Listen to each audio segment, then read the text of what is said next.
Hey guys, I'm CJ, and this is the Long Box for May 29th, 2013.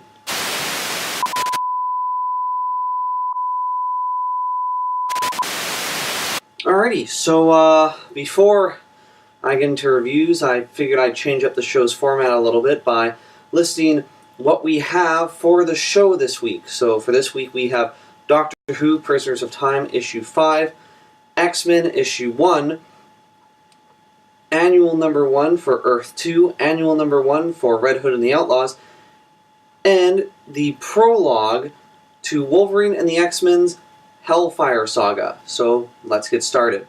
Alrighty, and of course, let's start off with unfortunately, the only IDW title we have on the show this week, Doctor Who, Prisoners of Time. There's not really a whole lot I can say about this. It's just kind of weirdly lifeless. In fact, if it wasn't for all the information in this issue, I wouldn't even really say go pick it up. So we first start off with Peter Davison, because this is the 5th issue, and like the previous issues to Prisoners of Time, features the Doctor for that issue number. As example, issue 1 had William Hartnell, who played the first Doctor. Issue 2 had Patrick Troughton, who played the second Doctor, and so on. One of the things I was really hoping we wouldn't have to see is Adric. Oh my god, I hated that character so much on the TV show. But anyways, so we got to see the Centaurans, which was nice, because they haven't been in the comic books for... oh jeez. It's been a while. I'm going to guess at least 10 issues, but I could be wrong on that. And we also see these in-name only characters, which are these, I don't know, they look like jellyfish. That's what they look like. They look like jellyfish. And for some reason they're having a war, which I'm assuming this is the war that was referenced in the David Tennant episode where all the Centaurans are trying to poison Earth's atmosphere. I'm forgetting the name of it right now. But we finally get to see the face of the guy who's been kidnapping all the companions.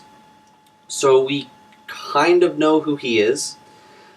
And after all of this, the Doctor figures out what was going on, and that all these companions have been kidnapped throughout time, and now he's just remembering all this. In all honesty, this issue doesn't piss me off. It does, however, come off as a really big disappointment. Like I said, if it wasn't for all the information in this, I wouldn't even be bothering with it. But because it's part of the 50th anniversary, and because it's also Doctor Who, I, well, kind of felt like I had to go get it. So, with that being said, simply because of the fact that it has all this information in it, I'm going to give it a pick it up if you see it. It's interesting for those little bits of information, but not something you need to go out and buy unless you plan on following the entire story like what I'm doing, in which case then, yeah, you should definitely go out and get this. Okay, so next up on our list is X-Men Issue 1. Now, here with me, I have the 50th anniversary edition cover, which might explain a few things for any of you who picked up said issue. So first off, if you look at the image, we can clearly see both Magneto and Nightcrawler. And when I saw Nightcrawler, I was like, yes! Yes, we get Nightcrawler back! And didn't show up throughout the entire thing. It was like Nightcrawler got a party invitation. He was like, I'm too cool for your party. And just went off to go, I don't know, hang out with Wolverine because Scott Summers isn't cool enough to hang out with Nightcrawler. Anyways, so with that being said, this is really, well, okay, from what I've seen, really a girls-only comic, which I found kind of weird. I mean, really, it focuses on Storm, Rogue, Jubilee is back, which is really nice. And, oh yeah, this government agent guy shows up. So that was kind of weird. Yeah, there's all this crap going on, and there's this baby that, at the end of it, okay, I'm really trying not to spoil the ending, but the baby kind of gets older really quickly. The ending was just really unclear and very confusing. But yeah, this government agent guy is apparently an alien, and he knows that this baby is also an alien, in fact his sister, and that she's going to try and destroy the Earth or something. And yeah, aside from the ending, the book was really good. It was really nice to see Jubilee back in the picture again. Especially because, okay, as a lot of you know, I'm a 90s kid, and in the 90s, Jubilee was a very, very big part of the X-Men cartoon. So to see her back as not a vampire, that was very refreshing. There's not really much more I can say on this. I mean, it was a good issue, but, again, not a go out and buy it now. Definitely something to pick up if you happen to see it while you're, like, walking around in your comic book store or whatever. So yeah, issue 1 for X-Men gets another pick it up if you see it. Alrighty, so next up is the annual one for Earth 2. Okay, this issue really pissed me off. Don't get me wrong, it was a good issue. It was just the concept and the execution of said concept that really pissed me off. For those of you who haven't been following Earth 2 since issue 1, let me explain. Okay, so in issue 1, it starts off 5 years in the past where Superman, Batman, and Wonder Woman all get killed off.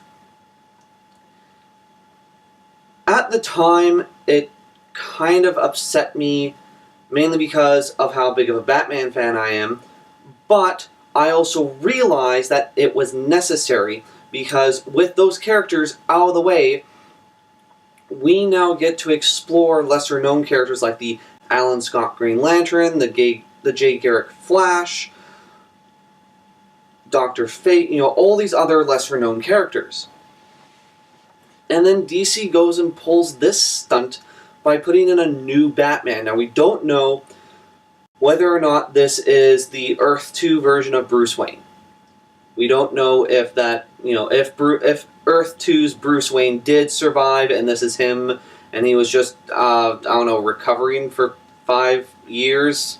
But, yeah, it was just, why would you do this? You went out of your way to kill off those 3 characters, and then you go and bring one of them back. I'm really hoping this is the only one they bring back, not because I dislike those characters, but simply because of the fact that I feel that with those characters gone, this series works a lot better. Because if these 3 characters come back, this series is just going to be about those 3 characters. I mean, we already have, quote-unquote, new Wonder Woman. I mean, obviously she's not calling herself that, but she's Diana's daughter. And, well, yeah, now they've already brought back Batman. I mean, who's next? Are we going to get a new Superman? I mean, I was excited to finally see DC commit to something. And when issue 8 came out, I was kind of like, well, okay, this wasn't really what I wanted, but you know what? Sure, I understand why they did it. This one just, there's no reason for it. It's not Huntress picking up her father's mantle, so it doesn't work on that level. As far as we know, Batman didn't have a son in this universe, so it doesn't work on that level either. This book just doesn't make any sense at all. I mean, the story is really good, and from a narrative and continuity perspective, okay, yes, it does make some sense. But to go out of your way and do this, that just... ah... And we don't even really get to interact with this new Batman all that much. He shows up for maybe 5 pages, which in an annual isn't really all that much. And even then, he isn't there half the time, and for most of those pages, isn't speaking.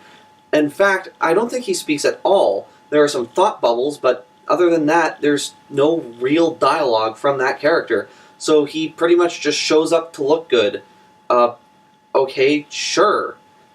But with that being said, it could be a hint that DC's bringing back an older character, which would be kind of cool. I mean, there was Bruce Wayne Jr., which was Bruce Wayne's son before Damian came along, or who knows, it could be Earth 2's version of Dick Grayson, or Jason Todd, or Tim Drake, or whoever. We just simply don't know yet. But overall, with all this being said, I think it'd be better off if we had an Earth 2 version of Nightwing, or Red Hood, or Red Robin before we immediately jump into a new Batman for Earth 2. However, with all that being said, this issue was still really good and was still a very interesting read, so I'm going to be nice and I'm going to give it a go out and buy it now. Alrighty, and probably the biggest thing next to the Doctor Who story arc that's going on is X-Men, the Hellfire Saga prologue for Wolverine and the X-Men. I still don't like how they're drawing Beast. It may just be my personal preference, but just something about it looks really off. He kind of looks like a dog. I'm just putting that out there. Like, there's no... yeah, just... bring back the 90s styling for Beast, please. Anyways, so with that being said, this book was also really good. We got to see some, again, I'm not sure if we're supposed to call them Nightcrawlers or not, but they look like Nightcrawler, and there's this whole big thing with the Hellfire Club going on, which is kind of interesting. In fact, this issue's, now that I think about it, really difficult to talk about without giving away any spoilers. So if you don't want to be spoiled on this issue, I suggest you fast forward through the next 3 or 4 minutes, and then we'll pick up with Red Hood and the Outlaws. Okay? Okay. So, with Wolverine and the X-Men Hellfire Saga prologue, it's really good. We get to see some Nightcrawler-looking type characters, which have some really, really effed memories. I mean, with a capital F. We also get to see some chit-chat between Storm, Bobby, and a few of the other X-Men between what the hell is going on with the Hellfire Club. Wolverine busts in through the door and threatens to pretty much kill everyone through a video camera, which, okay, sorry, isn't really all that threatening.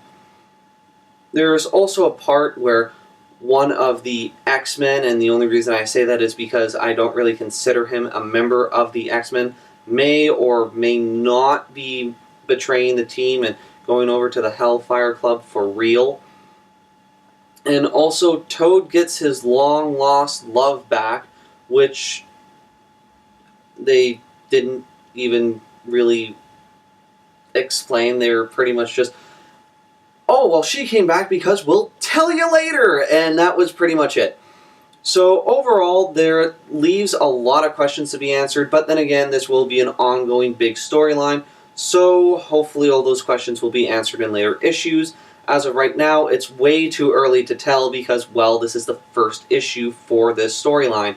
So with that being said, I can't really be too judging or harsh on it.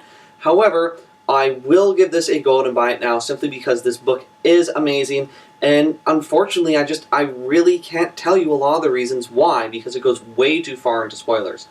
I will tell you this though, the ending of it leaves kind of a mystery because they either blew up or teleported. I'm unsure which one. And finally, last but certainly not least, Red Hood and the Outlaws Annual 1. I have been waiting for this probably since issue 5, which kinda hurts me a little bit considering that this issue is so disappointing. So, Jason Todd still does not have his memories back.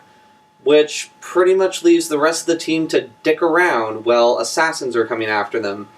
And it's only a matter of time before we can expect the poor setup, which was in issue 16, for Deathstroke to show up and try and kill off the Outlaws, or now they're apparently trying to capture Jason. What?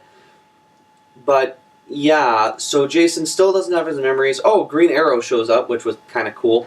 And then some other lady who I've never ever seen before shows up and is like, yeah, I have poison in my nails because I can, so screw you. And poisons Starfire, which doesn't work, and then poisons Roy, which also doesn't work because Green Arrow revives him, and then tries to kind of kidnap Jason?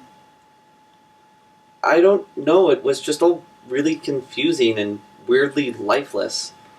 I mean, this issue wasn't bad by any means, and I hate to give it a negative review because at least it's trying to do something interesting, but it doesn't really know where to go after a certain point.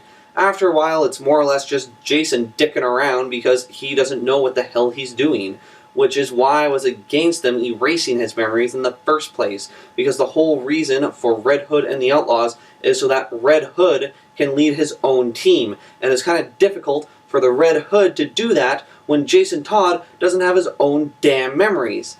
I mean, I could go into a half-hour-long video of why the hell this just simply doesn't work as a concept, but unfortunately I can't really do that. Oh, and in case any of you are wondering, spoiler alert by the way, Jason Todd decides that, well, screw it all, I'm just going to leave the team. I'm trying really hard not to swear right now at this stupid storyline. I mean, just, I don't know what to say.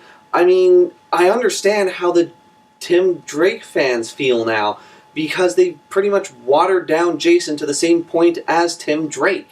I mean, my god, what the f*** are you doing? However, with all that being said, this book was still at least interesting for a time being, but kind of dragged on for a little bit. In fact, I think this story probably would have been better off as being a smaller issue, like, say, issue 21, or broken off into 2 issues if you were really, really dead set on telling such a long story, which after a while eventually got kind of boring to read. So, with that being said, you know what, it didn't earn as much hate as issue 16, and I still hate that one a hell of a lot more than this, so I'm going to be kind and give this one a pick it up if you see it. If you like Jason Todd, this one's definitely going to piss you off, but at the very least, we do see some character growth from both Starfire and Arsenal. So, that's pretty good, I guess. Anyways, I'm CJ. This has been The Long Box for May 29th, 2013. And I'll see you guys later. Happy reading.